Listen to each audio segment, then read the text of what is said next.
So I'm going to take you guys back to October of last year. My house gets flooded by Hurricane Idalia. It was like a bullshit ass hurricane, no media coverage. We weren't prepared for it at all. We lost our whole house. We basically had the clothes on our back. Prior to that, I was already hitting what many people call burnout. And I think people say they're burnt out. I don't think they've experienced real burnout. I don't know. I'm not comparing my problems to somebody else's, but I was experiencing burnout on multiple levels. One, from expectation, meaning expectations from clients and performance. Because of how much we charge to do videos, there's a lot of expectation for us to provide results. That's what happens the more you charge. You want to charge people $100,000 a year for a service, well, you better come correct and provide $100,000 worth of results. So I had just come off of losing a couple, what I would say key clients, friends of mine that we stopped working together. Views were getting, and still are, really hard to get. Going viral consistently is not the easiest thing in the world, but it's what people want. And I sell a service. So I have to continually hit those pressures and those expectations. So with that said, fast forward, lost a couple clients, bringing on new clients, losing a lot of motivation for myself to even film videos, to creatively film videos for other people, to creatively train my team to help me make videos for other people. For me, it was like little to none, but I kept making videos and I kept doing it because it was my job. That's what I do. And then life gets in the way, and life will always find a way to throw you an uppercut here and there just to make sure you're paying attention. I believe in that. It's how you respond to these situations that make people who they are. Well, life threw a big curveball at me, and our house flooded with Hurricane Idalia. Kind of a no-name hurricane, whatever. We got about 3 feet of water in our house. We were not prepared for it, me and my family. We had just bought the house 5 months prior. We literally just got settled in the house and it got destroyed. Floodwater, it's toxic. You can't keep anything. So everything in the house had to go. We were left with a shell. We started rebuilding, and I never really took time to like process that, I guess. I just was like, well, now's the best time as any. Got nothing to lose right now. Let's go harder. I think 5 days after my house got flooded the first time, I was speaking in Germany, filming videos in Germany. Came back. I started bringing on more clients. We started traveling all over, and the burnout, I just kept suppressing it, because again, at some point, if you make videos, it is your job to make videos. It's your job, whether you feel like it or not. And now the expectations and pressures at this point of having a now company that makes $1 million a year, there are a lot of expenses that incur with that. Currently right now, we have a team of like a little over 20 people. I have 11, which are Americans, which are, I would say, very highly paid. Their salaries need to get paid. So I need to continually be generating money to make this happen. So I also thought it'd be a great idea to put on a 300-person event a few months after your house gets destroyed. It's called the Attention Summit. I will be doing one again in the future. So I stacked that pressure. Let's stack 300 people in a room. I ended up selling a coaching program there because I needed to make money for the agency. Thankfully it worked. We made some money, funded the agency because the agency was starting to not profit because costs getting more expensive. It's not cheap to travel anymore. Hopefully that goes down. We'll see with the new legislation, presidential system. Maybe travel costs come down a little bit. I'm hoping. But I just kept stacking more and more and more stuff on my plate, and things were slipping through the cracks. Mistakes were being made. An example of this was I filmed, I think it was like 75 videos with no audio with a client. I've never in my life made that mistake. I triple check everything. I mean, we bring like 5 different mics. We're bringing extra cameras. Because again, when you're charging $10,000 a month, you come prepared. We are professionals. And that was like the most unprofessional thing that I've done. Now I put safeguards in place. It's not happening again. But I had to call that client. Thankfully, they did not leave. But I had to fly back and film again like a week later to fix my mistake, because that's what I feel like good humans do. Again, the internet is much harder now than it's ever been, especially for short form. I have a short form agency. You're dealing with a lot of competition, a lot of pressures, a lot of people spending money on ads. It's consistently getting harder and harder. And I don't think people talk about this. When you're charging somebody, high prices, like you need to continue to make results. It comes to a point that if you're not hitting these marks, it's like, well, what am I paying for? And to be frank, content as a whole is like this. It's a lot of up and downs. And I know that being a creator myself who gets millions of views, and the clients that I'm talking to who are getting millions of views. So this type of expectations and pressures,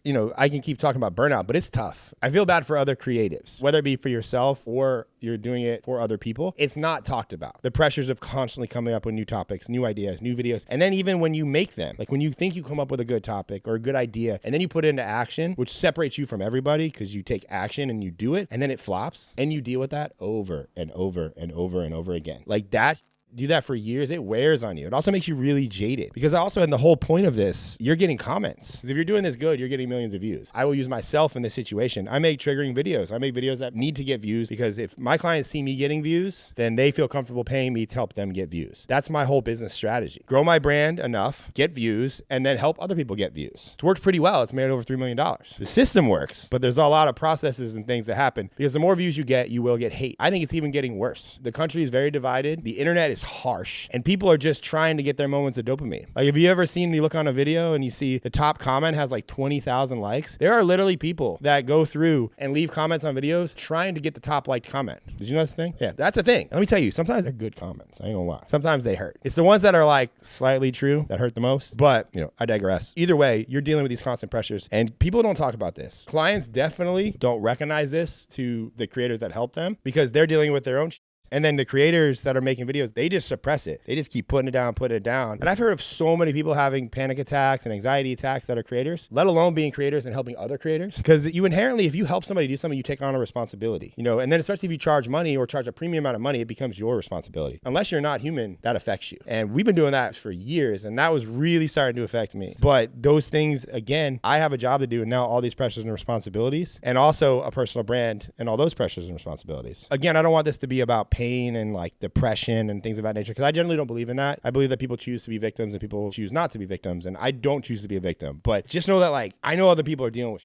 and it's just going to get worse. And I mean, I can, again, show you an example of my life, how it got worse. Life will always find a way to throw you curveballs to see how you react. My house flooded again for the second time last month, literally less than 30 days ago. We rebuilt it back up, got it perfect again, and it flooded again. Unprecedented situations, according to the news media, or science, I guess. My house had never flooded prior, and now it's flooded twice in 1 year. So now I'm faced with, again, I don't have a house. I just signed a lease on an apartment. I live in an apartment. I chose not to be a victim because we had a third hurricane come in, and I decided to live stream it, basically, and do updates every hour. And it worked. I got 30 million views, but that also created more expectations and more pressures, because when you get 30 million views in 24 hours, a lot of people see you. So now it's even worse because we don't know if we're going to move back into the house. We have to figure that out. And it's not easy to just offload a $600,000 house. And a lot of people have opinions. So I hear opinions all day long about that, while dealing with that for the second time. And also, talking to my wife and my daughter and trying to figure out what's best for my family. One by one, 3 weeks ago, I lost client after client after client to the tune of, my agency went from $106,000 a month to like $70,000 a month in like 48 hours. Now, just for context, my expenses on my agency are roughly $50,000 to $60,000 a month, give or take travel, which still does not stop because we travel with clients and it's a constant thing in my company. So basically, as of the beginning of this last week, my company was losing $5,000 a month. Now, this is my agency. I do have my personal brand, so I'm not poor or homeless, but the reality is this business is now not making any money, and I still have the expectation to fulfill for my current clients. I think something that a lot of people are not talking about is the money in the economy right now. We'll see if that changes with what happened with elections and things. But for the most part, people are scared. Your clients are scared. You're scared. Things are getting more expensive. You don't want to fire people if you have employees. You don't want to charge less. You realize your costs of doing business are going up. And I think that that's going to continue to happen, at least for the next year. And it's how you adapt from that. So here's how I adapted, and here's what I am doing. Because while I lost those clients, I also had, a very solid, I don't want to call it a record week, but we launched a new offer and made $30,000. There are expenses. I don't keep all that. But the new offer, and this is where I think things might be shifting when it comes to content and agencies and clients and videos as a whole, is some good at this is high quality production videos are becoming less and less important. People love that raw authenticity, that honesty. And I don't think that's going to change, at least not for the next year or two, because the internet has been over bombarded with high produced edits and fancy subtitles and fancy animations and Tourette's inducing types of things that people just want that behind the scenes. People just want to listen to people talk. I mean, talking just won the presidential election. Podcasts were the most popular thing on the election, and they were raw 3-hour long podcasts. People don't want the fast-paced edits. They want people's humanity to come out. It's exactly why I'm doing this video right now. Like, it's real. The longer you can talk, the less fake you become. And I do believe in that. And I think that that's a huge opportunity for creators moving forward, because you can put more stuff out with less effort. And this is also going to save business owners money, but it's also bad for agencies. Bad for my own agency, because speed wins in this situation. And if you're an external creative company, unless you're coming with results or different ways to do things, then you will be dropped and somebody will be hired from within. And you can't beat an internal employee for speed because they can churn out more stuff faster. So moving forward, some things that we're doing is we have a new offer. We bring clients in here, people come in here and film for the day. And then it's more of a viral accelerator package. Our goal is to get virality out of people that are already kind of established. If you're already creating content, you've been creating content for a while, but maybe your views aren't where they are, and this is in addition to what you're currently doing. And Alex Hormozi says this, you want to be like a bowl bolt on to additional services. It makes you more valuable because for us, I can look at somebody's account and I can see what they're not doing and how we could come in and help them get better results. So it's more like an accelerator, like putting steroids or gas on a fire. We get better quicker, but this is more of a one-off thing. There's no those long-term recurring payments. And I think that agencies, you need to have your base of money coming in. Same with creators. You need to have recurring revenue coming in to build the base of your business, but also you need cash injections. You need ways for people to pay you money so you can get large sums of cash to flow businesses. So I do see there's a lot of opportunity, specifically with less higher quality edits necessary. I think volume needs to increase for most people because competition is getting very fierce. And I think that there's a lot of people that are feeling what I'm feeling, a lot of burnout. So again, I mean, I challenge myself and I would even challenge you to go harder because this is when times when everything's going down, this is when people win. And I can even use the example, while so many houses were destroyed by a hurricane in my neighborhood twice, 800 plus houses flooded. There's investors walking around buying houses for cheap. People's tragedies are other people's opportunities in every aspect of life. It's how you respond to those tragedies to how you succeed. So don't be a victim. Keep going. But also take your burnout seriously. It's okay to take breaks sometimes. And your account will not crash if you miss posting for a few days. I promise you. There is rewarding and momentum. I don't want to get that twisted, but you can get that back pretty quick. An example of this was my account was in the toilet and then I make every hour updates during a hurricane and get 30 million views. And now my account's in the toilet again. So topical videos are becoming more and more important as well as a tip. So you need to kind of